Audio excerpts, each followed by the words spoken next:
Assalamualaikum warahmatullahi wabarakatuh.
Alhamdulillahi rabbil alamin wal aqibatu lil muttaqin wala udwana illa 'alal zalimin. Asyhadu an la ilaha illallah rabbul alamin wa asyhadu anna Muhammadan 'abduhu wa rasuluhu shadiqul wa'dil amin. Allahumma salli wa sallim wa barik ala sayyidina Muhammadin wa ala alihi wa ashabihi at-tayyibin at-tahirin, amma ba'du. Ta'zim, ikraman, penghormatan kepada imam besar masjid, kepada para alim ulama, abu-abu dan tengku-tengku yang masih mendidik umat agar mereka mengenal Allah Subhanahu wa taala, mengenal jalan hidayah dan taufiknya, kepada panitia pembangunan, badan kemakmuran dan remaja masjid, selanjutnya kepada seluruh kaum muslimin hamba Allah yang sudah berhadir untuk sama-sama kita menunaikan salah satu perintah Allah, yakni salat Jumat secara berjamaah. Ma'asyiral muslimin yang dimuliakan oleh Allah, di dalam kitab Ihya Ulumuddin yang ditulis oleh Imam Al-Ghazali rahimallahu taala dalam kitab Ad-Da'u wad-Dawa yang ditulis oleh Ibnul Qayyim Al-Jauziyah. Di sana dijelaskan bahwa salah satu yang membuat manusia mudah terseret di dalam kemaksiatan, mudah melakukan kedurhakaan kepada Allah Ta'ala adalah pandangan yang tidak proporsional, yang tidak seimbang terhadap kebaikan Allah dan azab Allah Ta'ala. Manusia sering melihat Allah itu maha pengampun, Allah itu maha pemaaf, Allah itu memiliki sifat kasih sayang yang luar biasa. Pada waktu yang sama dia melupakan bahwa Allah itu juga mempunyai azab yang sangat pedih, yang sangat dahsyat. Di dalam Al-Quran Allah menyebutkan bahwa azaban alim, azabal hariq, azabal syadid. Dia melupakan semua itu. Lalu dia cuma berpegang bahwa Allah itu sangat pemurah, mudah mengampuni hambanya. Sehingga atas keterlenaan tersebut, pandangan yang tidak proporsional, yang tidak lurus, yang pincang mengakibatkan ia mudah melakukan berbagai kemaksiatan kepada Allah Subhanahu wa taala.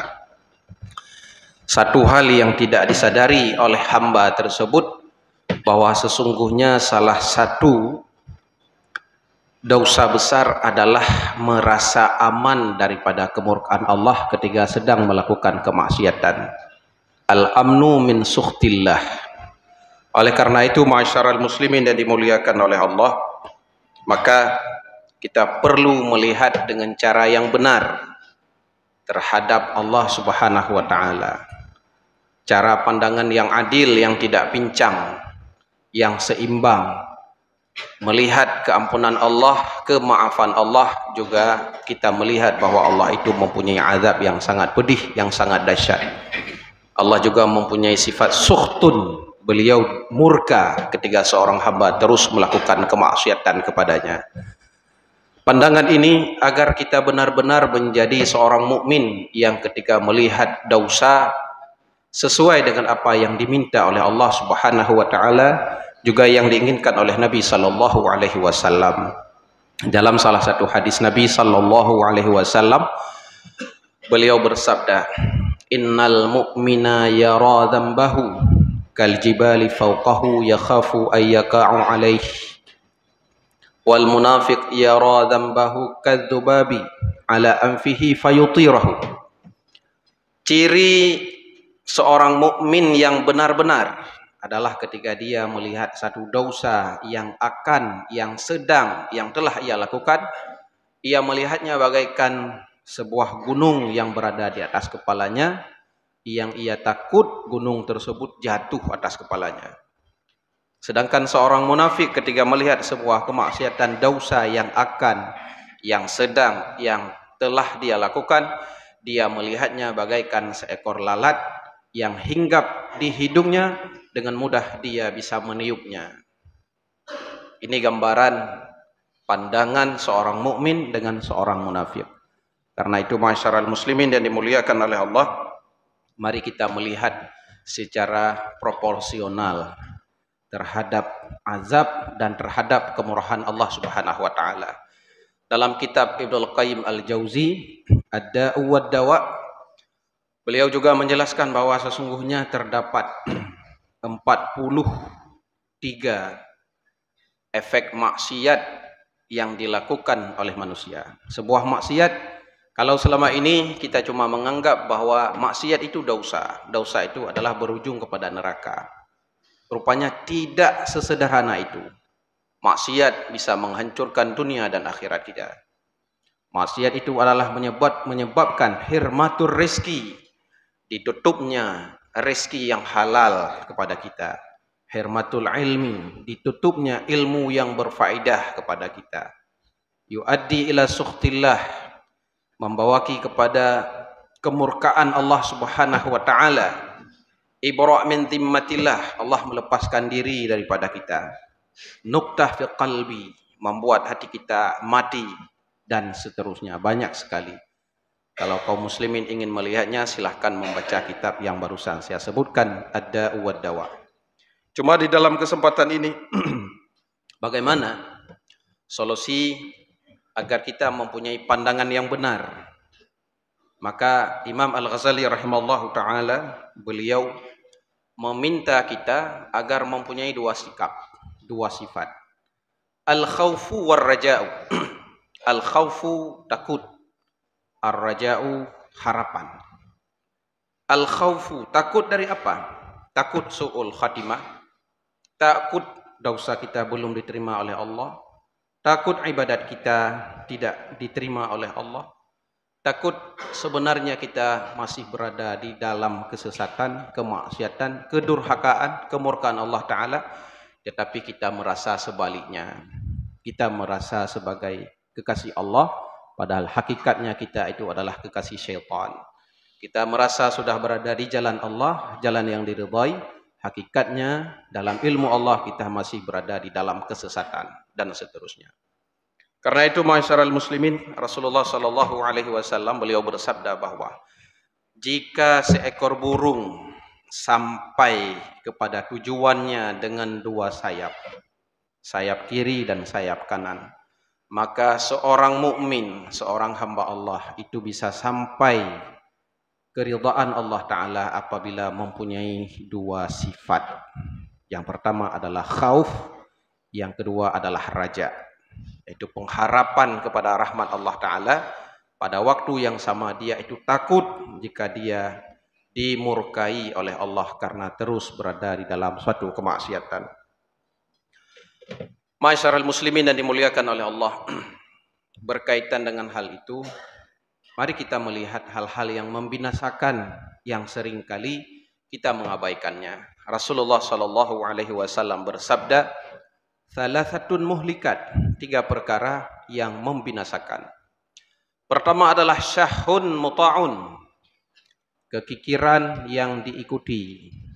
Pada harta kita sebagai pedagang, sebagai seseorang yang sudah diwajibkan zakat oleh Allah, ada fidyah, ada nazar, ada fitrah yang tidak kita tunaikan, hanya faktor kekikiran. Itu di dalam hadis Nabi sallallahu alaihi wasallam bisa membawaki kepada kebinasaan. Maka jika selama ini masih ada kewajiban agama yang terdapat dalam harta kita, haji bagi yang sudah mampu, zakat, harta benda dan sebagainya, mari tunaikan agar itu tidak membawaki kepada kebinasaan seperti sabda junjungan sallallahu alaihi wasallam. Wa hawa mutba'un, hawa nafsu yang terus menerus diikuti. Agama meminta kita melakukan A, sedangkan hawa nafsu kita meminta agar melakukan sebaliknya. Mana yang akan kita ikuti? Orang yang kais, orang yang cerdas adalah menjadikan akalnya dan agama sebagai pemimpin, sedangkan nafsunya sebagai tawanan, bukan sebaliknya. Wa i'jabul mar'i bi nafsih. Yang terakhir kata Rasulullah sallallahu alaihi wasallam, yang membinasakan adalah takjubnya seseorang terhadap dirinya sendiri. Apa yang dimaksud dengan takjub? Sebagai bentuk takjub adalah seseorang yang merasa aman-aman saja, padahal maksiatnya luar biasa banyak dan dia tidak pernah taubat kepada Allah Subhanahu wa taala. Itu adalah takjub.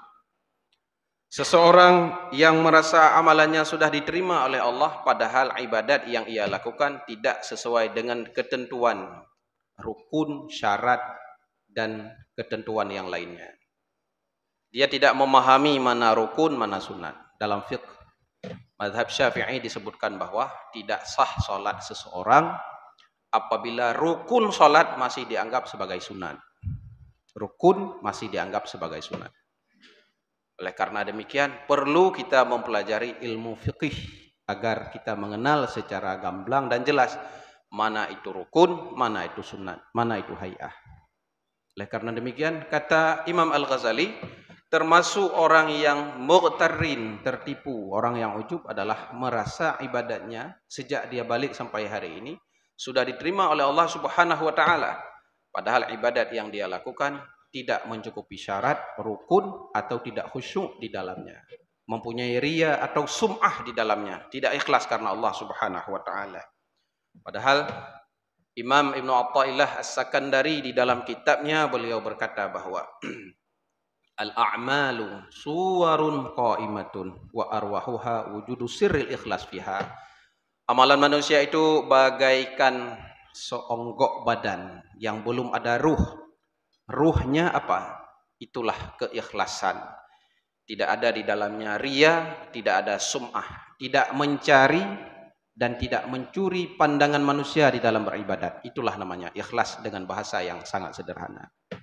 Kemudian ma'asyiral muslimin, merasa aman daripada kemurkaan Allah hanya karena ketika ia melihat bahwa ia adalah keturunan daripada orang baik-baik.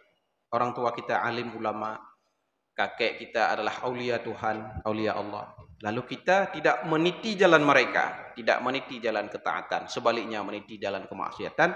Lalu kita menganggap bahwa kita akan selamat sebagaimana Allah menyelamatkan orang tua dan kakek kita yang salih dan salihah tersebut. Makanya Imam Bishr rahimallahu taala suatu ketika merupakan seorang ulama yang sangat kuat ibadatnya. Beliau pernah dipuji atas luar biasa ibadatnya itu. Lalu beliau menjawab, andai jika diukur dengan ibadat, maka sungguh iblis lebih banyak ibadat daripada saya. Karena iblis itu pernah menjadi gurunya malaikat. Kemudian beliau Imam Al-Ghazali juga menjelaskan bahwa tidak patut seseorang berbangga dengan keturunannya yang baik di atasnya. Orang tuanya salih, kakeknya aulia Allah dan sebagainya. Sedangkan dia tidak meniti jalan mereka. Karena Nabi Lut mempunyai istri, Nabi Lut adalah nabi, istrinya adalah musuh Allah Ta'ala. Nabi Nuh adalah nabi, anaknya Kan'an adalah orang yang dimusuhi oleh Allah Subhanahu wa Ta'ala.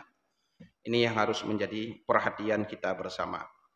Karena itu Imam Al-Ghazali rahimahullah ta'ala juga menyatakan bahwa ada asnaful maghrurin. Dalam kitab yang lain asnaful mughtarrin, golongan-golongan orang yang tertipu. Di antaranya siapa? Itulah para alim ulama yang cuma berilmu tetapi tidak beramal. Atau kita pada hari ini yang mencari ilmu agama di mana-mana, fadilah ibadat kita tahu, fadilah salat sunat kita tahu, fadilah zikir kita tahu, fadilah selawat kita tahu, cara menghadiri salat Jumat kita tahu, tidak berduduk di luar, padahal andai kita masuk langsung ke masjid, ada fala i'tikaf di dalamnya. Keridhaan Allah selalu dicurahkan daripada kita duduk di luar menunggu azan, menunggu pelaksanaan salat Jumat dan sebagainya.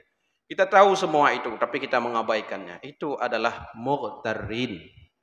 Kemudian selanjutnya adalah orang abid, ahli ibadah, tetapi ilmu tauhidnya belum sempurna, fardhu ainnya belum bisa, ilmu fikihnya yang fardhu ain, yang rukun tidak bisa dibedakan dengan yang sunat dan sebagainya. Ilmu tasawufnya pun belum lengkap, akhlaknya masih buruk dengan manusia, masih buruk dengan Allah. Di dalam ibadahnya belum benar-benar lurus menuju kepada Allah Subhanahu wa taala. Itu juga disebutkan dengan mughtarrin. Termasuk di dalamnya adalah orang yang dermawan, yang selama ini bersedekah, berinfak, berwakaf, tapi niatnya adalah sum'ah daria, mengharapkan pujian, sanjungan manusia. Maka di sana terdapat khilafiyah masalah ria. Apabila sebuah ibadat yang landasannya dibangun atas ria pertama sekali, itu qata'. Sepakat ulama tidak sah. Tetapi andai sebuah ibadat yang dilakukan karena Allah di tengahnya masuk ria, masuk sum'ah, keinginan untuk mencari perhatian manusia, ada perbedaan ulama di dalamnya. Sebagian ulama menyatakan bahwa tidak sah. Karena mengapa? Innallaha thayyib, la yaqbalu illa thayyibah. Allah itu suci, murni, tidak menerima daripada ibadat hambanya kecuali yang suci saja. Sebagian ulama berkata bahwa tuqaddaru biqadariha, diukur menurut keikhlasannya. Kemudian ahli tasawuf, bukan tasawuf yang benar, tetapi adalah mutasawwif, orang-orang yang melihat, menampakkan perilaku tasawufnya, sedangkan di dalamnya itu tidak seperti zahirnya. Seorang ahli yang ingin mendalami lelaku batin, tetapi dia tidak paham ilmu tauhid yang benar, sehingga dia terjerumus kepada wihdatul wujud yang salah, yaitu yang menganggap ittihad wal hulul, adanya reinkarnasi Allah kepada makhluk yang ada di Indonesia, seperti Islam kejawen di Indonesia. Kemudian istilah di Aceh itu salikul a'ma, salik buta, yang telah dibasmi oleh ulama-ulama besar Aceh dahulu. Seperti Syekh Nuruddin Ar-Raniri, seperti Syekh Abdul Rauf As-Singkili atau yang dikenal dengan Syekh Kuala dalam kitabnya Tanbihul Masyi dan sebagainya. Masyarakat muslimin yang dimuliakan oleh Allah, maka sifat khauf ini perlu dimiliki oleh seseorang yang ingin sampai kepada Allah Subhanahu wa taala. Karena mengapa kita harus khawatir apakah kita husnul khatimah atau su'ul khatimah? Cek kembali ibadat kita. Kita harus khawatir apakah ibadat kita selama ini diterima oleh Allah atau tidak. Cek kepada rukun, syarat dan kaifiat yang telah dijelaskan. Kita lakukan atau tidak. Maka ketika itu sudah ada, khauf itu sudah ada, maka kita sudah berat sebelah. Cara menyeimbangkannya seperti kata Nabi adalah harus ada ar-raja. Makna raja apa? Pengharapan atas rahmat Allah. Ibadat kita mengharap diterima. Taubat kita mengharap diterima. Dosa yang pernah kita taubat daripadanya, kita mengharap diampuni oleh Allah Subhanahu wa taala dan sebagainya. Itu adalah sifat ar-raja. Dalam sifat ar-raja ini ada mukhalifnya, dhidnya, lawannya, yaitu al-amani, angan-angan. Ini yang sangat sering menyelimuti pikiran manusia sehingga mereka salah kaprah di dalamnya. Ar-raja'u ma qaranahul amal wa ila fa'amaniyun. Yang dikatakan dengan raja adalah pengharapan yang disertai dengan amalan. Kalau bukan seperti itu, cuma harapan saja tetapi perilakunya tidak mencerminkan apa yang ia harapkan, itu dikatakan dengan amani, angan-angan. Dengan bahasa yang sangat mudah dipahami bahwa baru benar seseorang itu mengharap surga Allah setelah ia hidup seperti perilaku orang yang mengharap surga Allah Ta'ala. Baru benar harapannya itu untuk mencari keampunan Allah jika ia telah melakukan taubatan nasuha. Baru benar harapan seseorang itu ingin mati dalam kondisi husnul khatimah, mati di dalam ketaatan, mati bisa mengucapkan kalimat tauhid jika dia membiasakan hidup seperti ahli tauhid. Karena mengapa? Istiqra' ulama. Ulama telah meneliti dari zaman demi zaman, termasuk Imam Az-Zahabi rahimallahu taala Syiar Alamin Nubala, Imam Al-Ghazali rahimallahu taala dalam Ihya Ulumuddinnya, beliau menyatakan bahwa al-mar'u yamutu ala ma'asya alaihi. Sudah menjadi suatu kebiasaan, sudah menjadi satu sunnatullah, bahwa biasa orang itu meninggal bagaimana dia menjalani kehidupannya. Seseorang yang hidup dalam ketaatan, ketakwaan, insya Allah dia meninggal dalam ketaatan dan ketakwaan. Seseorang yang hidup dalam kemurkaan Allah Ta'ala, maksiat dia lakukan terus menerus, dia tidak pernah bersyukur atas iman yang Allah titipkan padanya, dia tidak pernah bersyukur dengan statusnya sebagai seseorang muslim, maka dia akan meninggal dalam kondisi tersebut. Demikian istiqra' para ulama, penelitian para ulama, alim ulama, sehingga mereka menulisnya di dalam berbagai kitab. Oleh karena itu, masyarakat muslimin yang dimuliakan oleh Allah, periksa kembali bagaimana lelaku kita, bagaimana kita menjalani kehidupan untuk diri kita sendiri. Apakah kita sudah melakukan qu anfusakum wa ahlikum nar, menjauhi diri dan keluarga kita daripada api neraka? Sudahkah kita memerintahkan anak-anak kita untuk melakukan salat? Malahan Nabi menyatakan bahwa murru auladakum bis salah wa hum abna'u sab'i sinin wadribuhum 'alaiha wa hum abna'u 10 sinin. Umur anakmu 7 tahun, perintahkan mereka salat. Jangan perintahkan salah. Jangan perintahkan saja, bitahdidi, dengan sanksi, dengan punishment, dengan reward. Ada penghargaan apabila mereka melakukannya pada umur 7 tahun. Ada sanksi apabila meninggalkannya pada umur 7 tahun. Umur 10 tahun anak kita belum melakukan salat, wa kadzalika kullal ma'rufat wan nahyi 'anil munkarat. Demikian juga perintahkan mereka pada umur 7 tahun itu dengan berbagai kebaikan. Umur 7 tahun. Umur 10 tahun mereka belum salat, wadribuhum 'alaiha, disuruh memukulnya, tetapi darban ghairu mubarrah, tidak melukai dan tidak menimbulkan trauma di tangan. Berikan sanksi.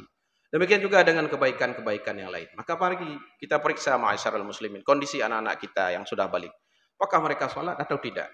Apakah mereka hari ini membuka aurat atau tidak? Apakah mereka itu digambarkan oleh Nabi sebagai mutasyabihat minar rijal, orang-orang yang menyerupai laki-laki.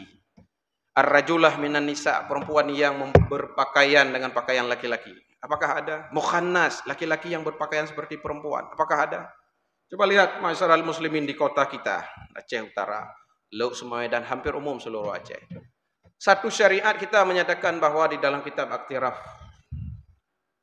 Anis Saghair, an iktiraf al-kabair. Disebutkan di sana bahwa sesungguhnya membuka aurat, pakaian di atas lutut bagi laki-laki. Aurat laki-laki antara pusar dengan lutut. Itu kalau dinampakkan pertama sekali itu adalah dosa kecil. Selanjutnya menjadi dosa besar. Itu terjadi secara menyeluruh sekarang di berbagai tempat. Padahal itu adalah syariat yang Allah berikan kepada kita yang harus kita jaga. Dan berbagai pemandangan-pemandangan negatif lainnya. Oleh karena demikian, ma'asyiral muslimin, secara individu dan secara masyarakat, kita sebagai orang yang diberikan wewenang oleh Allah di berbagai institusi kita, di berbagai dinas kita, di berbagai kekuasaan otoritas kita, mari kita memeriksa kembali agar hidup kita benar-benar sesuai dengan harapan yang benar, yaitu ar-raja ma qaranahul amal wa illa fa'maniyut. Harapan yang benar adalah harapan kepada rahmat Allah, keampunan Allah, keridhaan Allah apabila kita menyertainya dengan perbuatan. Semoga apa yang khatib sampaikan menjadi pelajaran terutama bagi diri saya sendiri, selanjutnya bagi ma'asyiral muslimin sekalian. Alhamdulillah. Alhamdulillahi rabbil alamin. Allahumma salli wa sallim ala sayyidina Muhammad wa ala alihi wa sahbihi ajma'in. Amma ba'du fa ya ibadallah, usikum wa nafsi bitaqwallah was-sam'i wat-ta'ati la'allakum tuflihun. Bismillahirrahmanirrahim. Innallaha wa malaikatahu yusalluna 'alan nabi. Ya ayyuhalladzina amanu sallu 'alaihi wa sallimu taslima. Barakallahu li wa lakum fil Qur'anil azim wa nafa'ani wa iyyakum bima fihi minal ayati wa dzikril hakim wa taqabbala minni wa minkum tilawatahu innahu huwas samiul alim.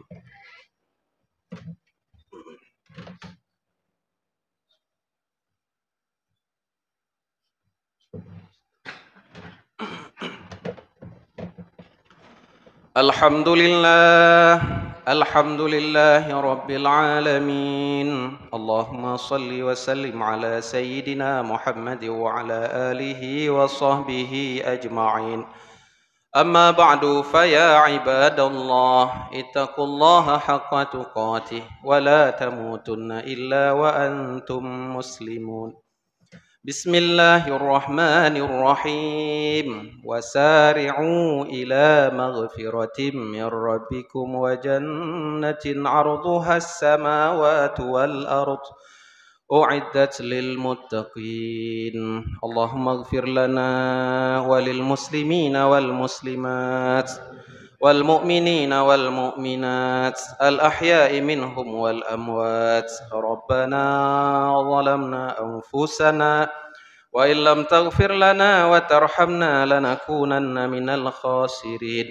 Allahumma ansur ikhwanana al muslimina wal mujahidina fi Falastin, fil Iraqi, fi Suriya wa fi Lebanon ya rabbal alamin, wa fil Yaman ya mujibas sailin. Ahlik a'da'ana wa a'da'ahum, wahid kalimatina ala nasrihim ya rabbal alamin, wa alif qulubana ma'ahum ya mujibas sailin, ya hazimal ahzab ihzim a'da'ana wa a'da'ahum ya rabbal alamin, birahmatika ya mujibas sailin. Rabbana atina fid dunya hasanah wa fil akhirati hasanatan wa qina adzaban nar. Wa sallallahu wa sallam ala sayyidina Muhammad wa ala alihi wa sahbihi ajma'in. Walhamdulillahi rabbil alamin. Aqimus shalah.